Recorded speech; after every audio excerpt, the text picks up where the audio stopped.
please welcome back with me Diana Jeiroudi.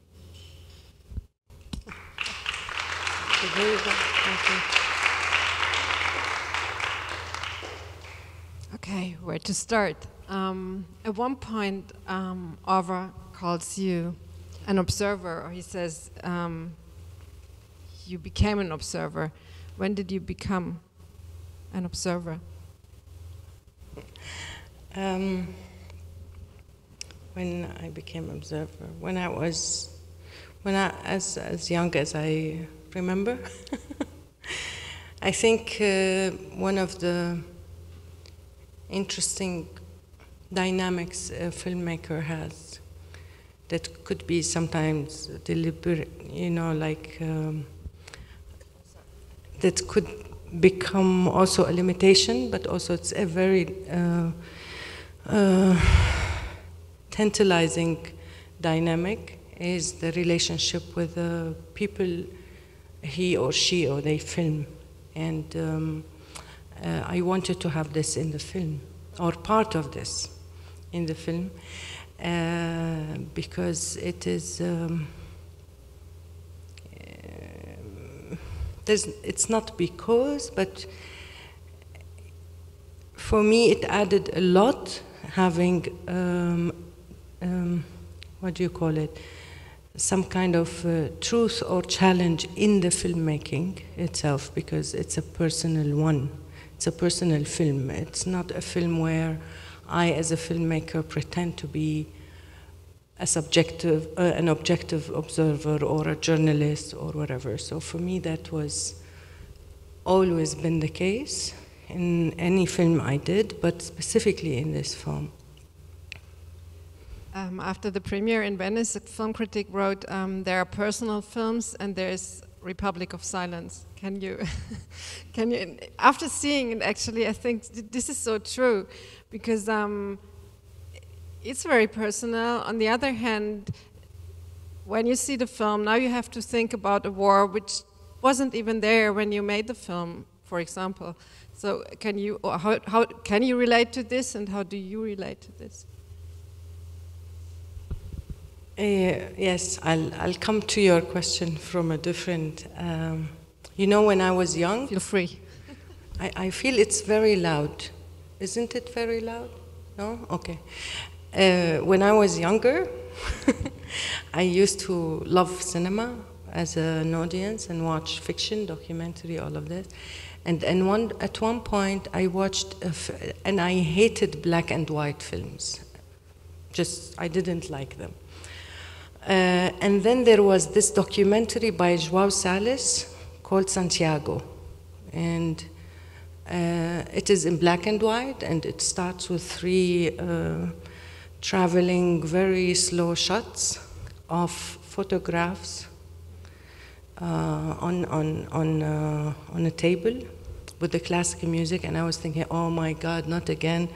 This, you know, and a filmmaker who's saying, I wanted to make a film about Santiago, and I failed, and now I'm discovering. And I kind of, that was for me, that puts me off from a film. But it took me 3 seconds to just melt inside that film, and despite my prejudice against black and white and, you know, slow narrative and all of this, I was mesmerized with this film. And I also don't gravitate automatically to personal films, but there are things you have to do, whether you like or not. And this is the case for me in this film, is that I don't like to use voiceover. I don't like to make very long films. I don't like to expose myself as a person inside the frame of the film. That's not my natural position or my natural desire. But in this case, it was when I was filming and when I was writing, I kind of automatically turned into a subject of my own interest, because I was changing extremely and drastically fast in a very intensive period of time in my history and in my country's history. And people around me, very dear people around me, were changing also.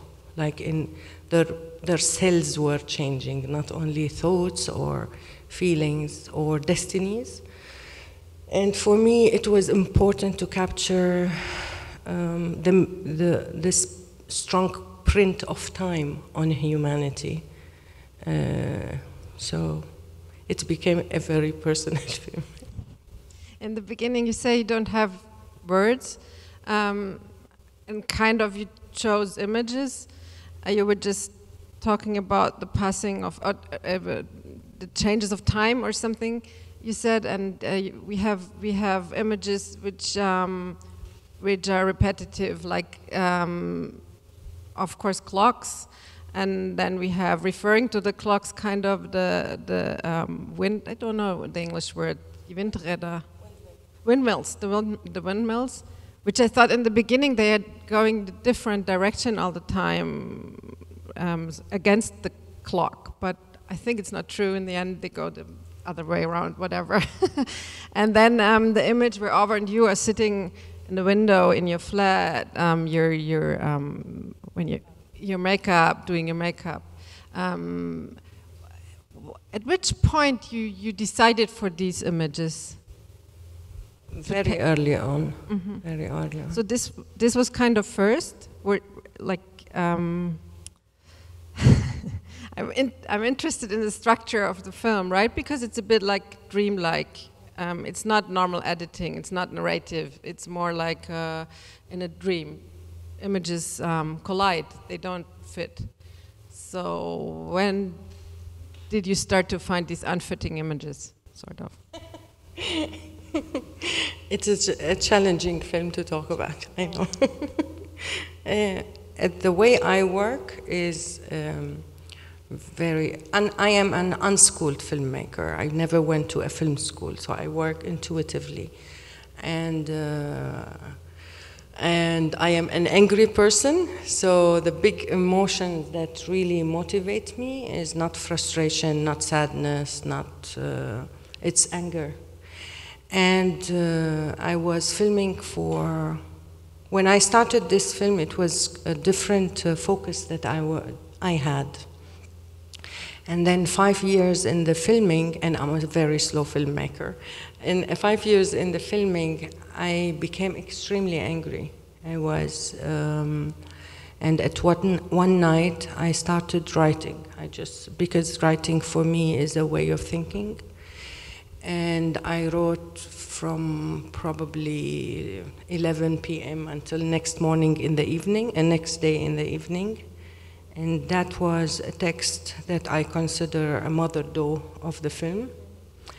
And in that there are dreams and memories and hallucinations and thoughts and articles, like I write something that is really undisciplined. And then I worked on that for a few years until it became the not script in the fiction approach, but in the documentary film approach.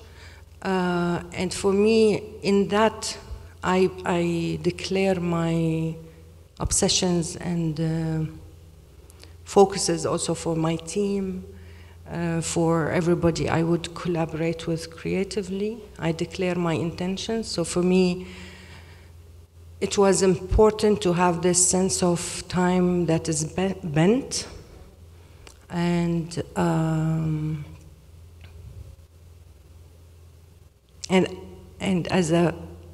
part of my anger was also that I was, in my previous films, I was forced not with a gun, but forced to make films like men do films. And in this film, I wanted to let go and share my view of the world as a woman. And my view of the world, and this is one manifestation for me, my view of the world as a woman is not compartmentalized. does not follow a linear narrative and allows for a lot of unsaid or unspoken or things that touch me hugely, although they happen for a split of a second. So I wanted to have my gaze or my way of making sense also, you know, occupy a screen. You know. So that's also the makeup to remind us on your view as a woman? No, that's maybe, I don't know. But for me, in my writing, I write, for example, I can't remember that, but I write that when I have something important, I need to be ready. So this is my war outfit. I have to make up. So just to be ready. So for me, makeup is being ready. So if it's a woman or a man, I don't know. I know that women put more makeup than men in general, but for me it was, yeah, just a signature of each character. You know, you need to gaze a lot at your the persons you film. Of course, these are very close people to me, but at one point I had to wear my filmmaker suit when I'm watching them, and I'm sitting with them for a few years to try to see them with a little bit of distance. Like, how can you film this character? Like, because you can film them all the same, but they're not the same. So how can I film them differently? Or not differently, but how can I film them to the audience who are not already friends with them, do not trust them already? How can I give them clues for each character? And for me, one part of how I saw myself, because you need to really gaze at yourself when there is a personal film to be able to critique yourself and be okay of how you look and all these ridiculous stuff. So for me, that was one clue for this character, Diana, is that she needs to be ready when she's dealing with stuff. It cannot be a spontaneous, so, yeah. You said the film started out from a different focus, or it had a different focus in the beginning. What was this? I was filming with Rami in 2010. I started filming with Rami, following up with him. He's doing research on genetic, on the genetical transmission of mental limitation and capabilities. And I was filming with him and following him around, and filming around rural areas and small towns and Syria. But as the revolution erupted in 2011, just probably 9 months after we started shooting, of course, at the beginning we expected, just a couple of weeks, a couple of months. So I didn't let go of my focus. I started documenting life around me as an obsession I have already, but I did not change my focus or abandon my film, because for me there is this also aching necessity or discipline to remain focused on your work as a filmmaker. You need to finish what you started, in a way. And months after months, year after year, I discovered that I'm following a mirage, something that no longer exists.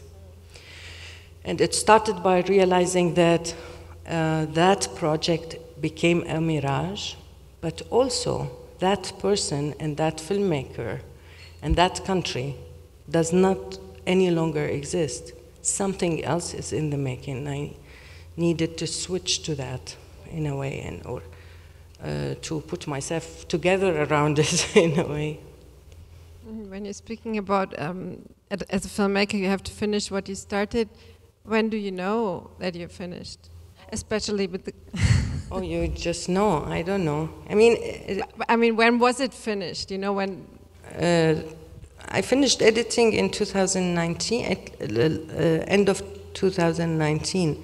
But I came back to the editing in 2020, and I finished in 2020. Then the post-production, of course, took a long time. I mean it like more in a meta sense, you know, not when was it finished, but when did you decide it to be finished? When did you decide for a finishing point? Because kind of it goes on and on, right?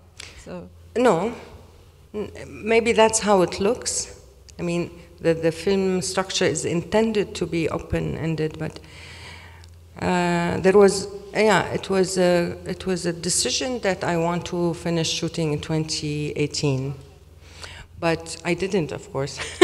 I always film more, and I edit more, but let's say the more structured filming, the more, you know, like whole crew and etc. happened more or less according to plan, but I gave myself and Guevara and Orwa cameras on their own, so we would tell the story from different perspectives as well, so that also continued a bit longer. An epilogue. Okay, I guess you have questions too. You saw many people, you met people in the film, you maybe want to know about more, so feel free to ask. It's a very familiar setting now. I mean, it was before, it's even more familiar now, so just feel free to ask your questions. I think we will hear you here.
Orwa calls it shit country, I think, at one point. Orwa calls it shit country at one point.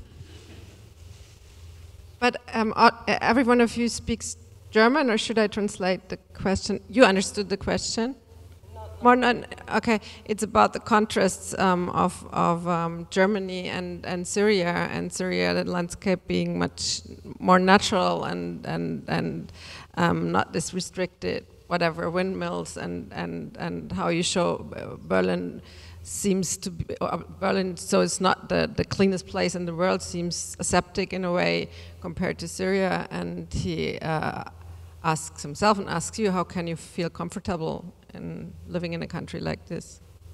And then I said, well, Orwa calls it a shit country. He couldn't imagine to feel okay in a shit country like this or something like that. That was momentarily. Yeah, you can't, I mean, comfort grows on you. It's not very comfortable to live in Syria, as you can imagine. For me, it was not an easy thing to live in Syria. Yes, it's more natural as a film, as a country. It's more interdependent as a society. You have more room to. Germany, for me, is more calculative. It's more materialistic, indeed. Too regulated for my liking, of course, but also has some kind of liberty. Yeah, but I'm not in the business of valuing or comparing countries, but I am interested in the question of how you become comfortable. And for me, you create a home. And I think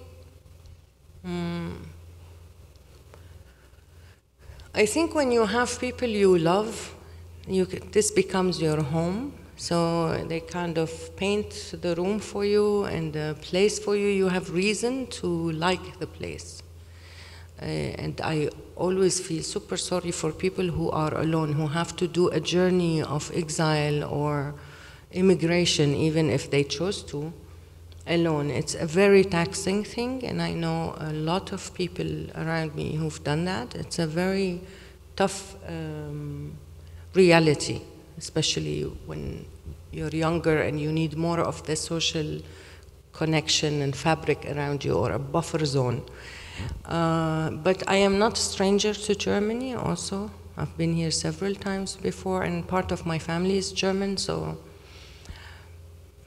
yeah, for me it was not the most difficult process. But artistically it was very, for me it was very a nice challenge, because you have to lay ground of understanding, to relate, to kind of plug into an empathy of a place you're not familiar with, not as familiar with. And that was a very enriching exercise or experience. It's also a bit what you tried to do with Doc's Box, right? To create a home for like, it's artistic voices in this case, but it's the same, like exiled filmmakers, most of them exiled Arab filmmakers from the Arab world. I'm explaining what Doc's Box is, but maybe you explain what Doc's Box is. We see it shortly, The Office, I think, in the beginning. That's also what you do. You're not only a filmmaker, you're a producer, and you founded a film festival back in Syria, co-founded it, which was called Doc's Box. You're nodding, so you know it. And now it's an association helping exiled filmmakers to do what I just described. Yeah, not only exiled, but yes, of course. It's very true what you're saying. It helps you when you are, when you have things to do. It helps you a lot to also be connected to communities, to other artists, to be of meaning to others, also not only for yourself, because it helps you break out from this sense of victimhood, which is evident and present and true, but should not be the only thing, or should not be the framing of your mentality, or at least this is how I feel. And yeah, and it's the same with what's happening now, what used to happen 10 years ago, 20 years ago, all over the world. It's a vicious cycle. Yeah. Questions, remarks? You can also just comment on what you saw. That's also, please.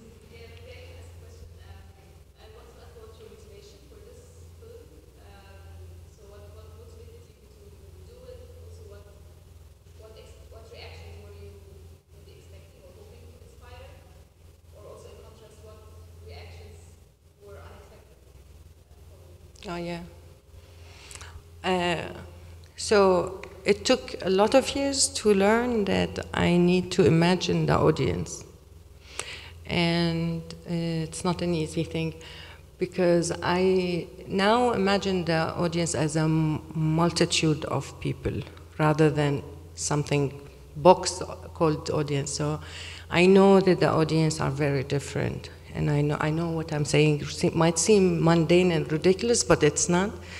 I know that the audience are different. They have different experiences, different also life experience, different expectations from film. Some audience are so used to mainstream. Some are so sick of mainstream.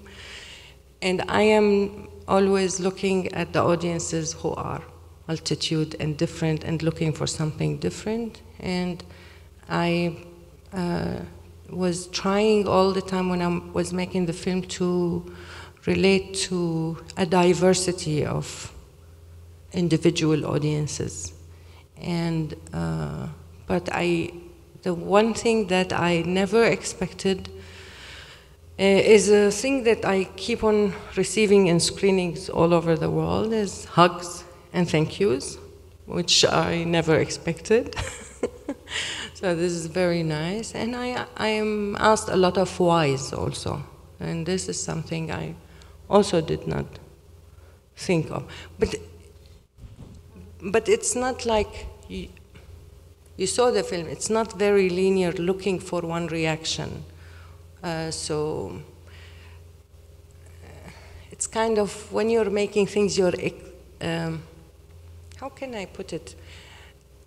When you're filming, sometimes there is a situation you are into and you are gravitated towards something, or when you're editing, you try something and it tickles something in you and you feel like, and then you imagine a group of audiences that would do the same. And then you say, sold, I like this, you know. So it's not the whole film where I'm all the time imagining I want to do. I'm not a militant filmmaker, like let's do this and do that. So I don't know if I answered your question, but. Maybe, is it like that because you edited, this film is Katja Dringenberg, who's German, and I guess as the film is done, you spent a lot of time in the editing room. I mean, it's for all documentaries, they kind of are born in the editing room, but this is, I think, even more born in the editing room. So how was it to do this also with the German person?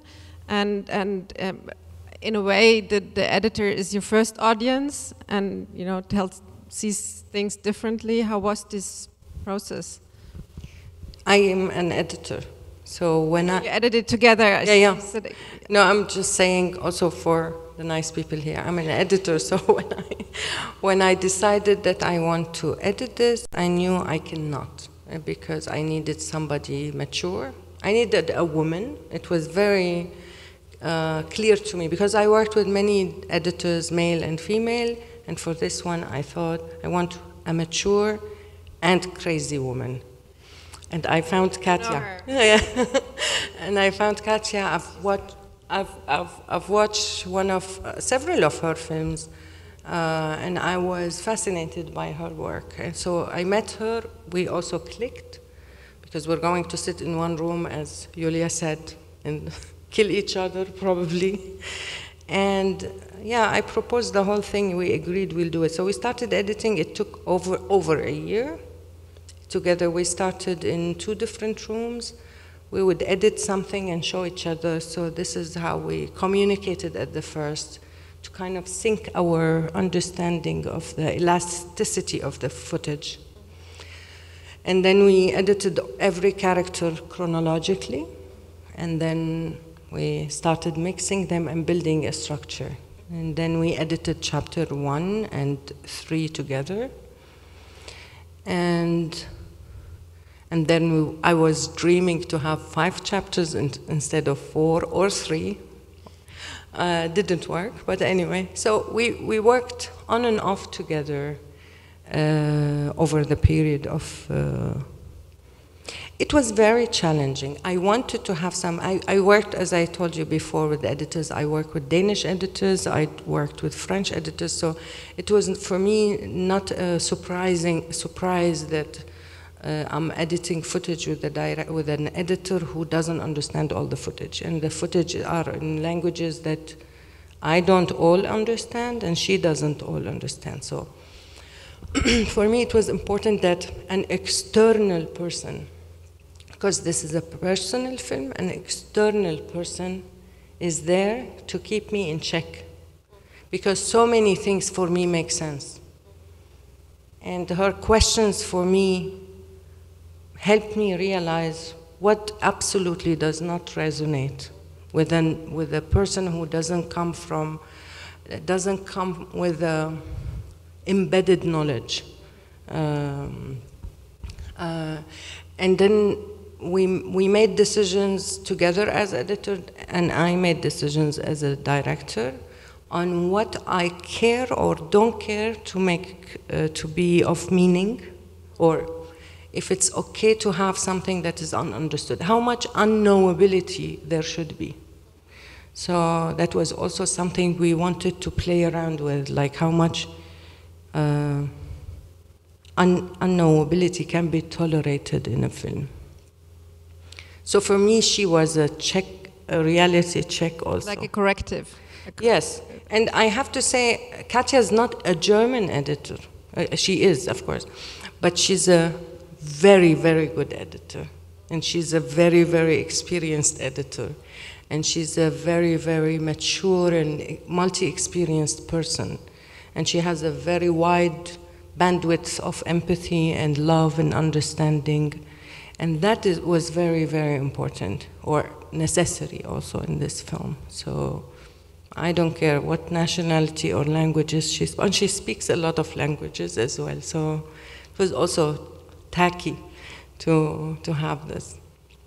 Was your partner also a corrective? Was Orva also a corrective? Would you also talk with him about artistic choices, let's say? Yes, I started working with Orwa when we were 24, so we were very young when we started working together, and he was my producer ever since, so this is not the first time we hold the position of a person who's involved in the filmmaking with me. But in this particular film, he was even more distant, because he was also a personality, so it was hard for him. So he would say it, and our agreement was, is that he says when he's uncomfortable or has no idea. So, yeah, so many times it was the case when Orwa would say, I don't know. I don't like this, for example, but I don't know why I don't like it. So, no, he was not a corrective. He was, on the contrary, in the filming, during the filming, it was a nice challenge also, because there is a power struggle between the filmmaker and a character, always. But also when it's husband-wife dynamic, there is also more power struggle. Yeah, but in the editing room, on the contrary, he was very, actually he was absent as a producer for me. I felt his absence, so that was a bit more more lonely. So you would have wanted him to be there more, or it was a good absence? I'm still processing the experience. I missed my producer a lot in the editing room, but I'm not sure if that would have been a good idea.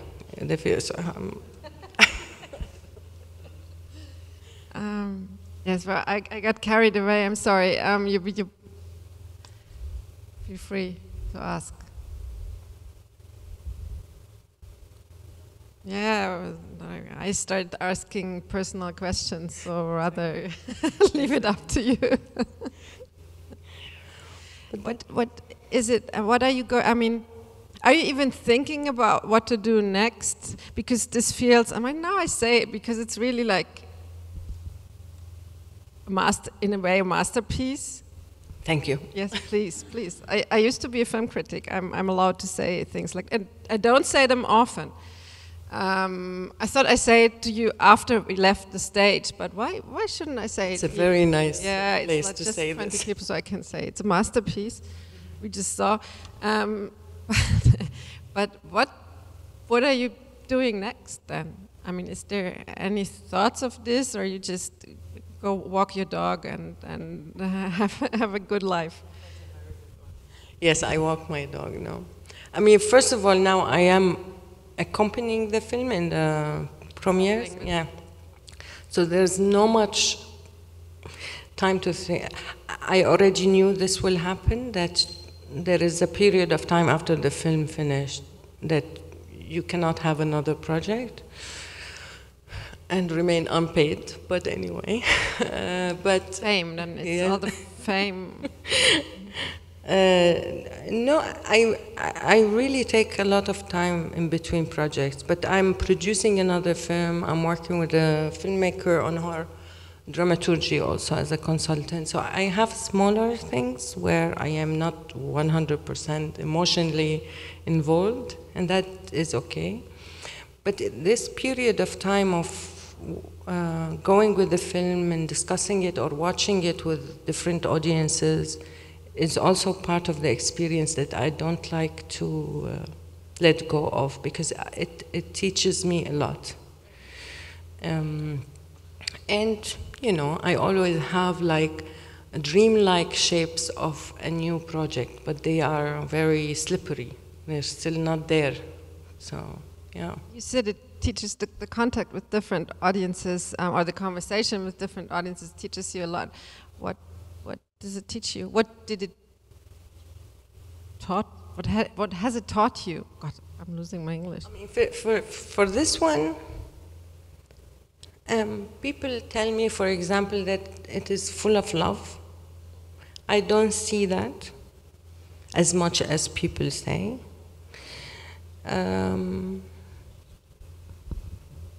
I see, for example, for several times with Syrian audiences in Europe, the impression is very, what do you call it, split.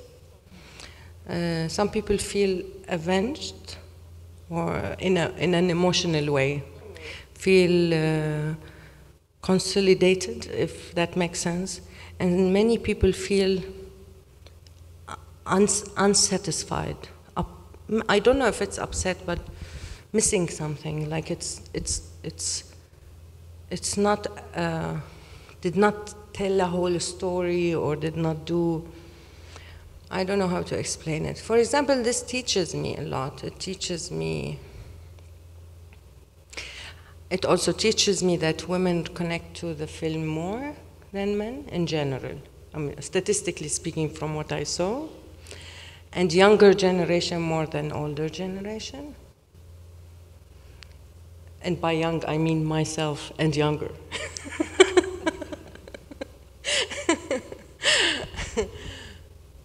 No, I don't know how. It doesn't teach me like big statements. It more is like, I see how it resonates. It resonates more with, I don't know.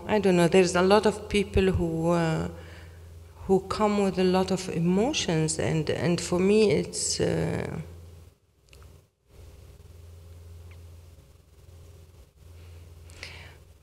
I don't know how to put it in words. I will try, but in the previous times I made films, or the films I produced, audiences would immediately ask, for example, just to give you a very radical contradiction, would come and say, oh, what happened with this person?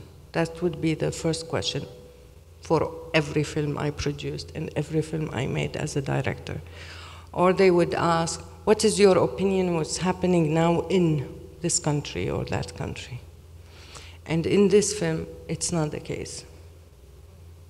And for me, that's a learning, that this is the film where the audience don't ask those questions. So, do I learn something specific I can write in a book? No, but it kind of tells me something, and I like that. You know, I like that we're not in the business of, I would call it tabloid, if I may, that it doesn't go. It's interesting, really, because sometimes even it's a question coming from the audience very often with many films. So how we see this film and it's finished and their time passed, and how are the people in the film today? And when I think about it, well, yes, how is Rami today? But on the other hand, like kind of you are in the center of the film, still in a way, right? And you're sitting here and answering questions, so we can see you're okay. You're doing fine. So this is maybe the wrong question. Maybe this is one reason for it. I don't know. Is Rami okay? Yes, okay. He's very okay. Yeah. Okay. Well, do you have a last question for Diana? So I would like to thank you for this conversation. Wish you good travels with your film, enriching travels with your film, and thank you for being here in Munich. Where are you going to next? Beldox in Belgrade. Beldox in Belgrade, yeah. It just started, right? Tomorrow. Yeah, okay. So a good time in Belgrade, and new enriching comments. Thank you very much. Thank you, Diana. And thank you all for being here. Yes, thank you. Have a good night.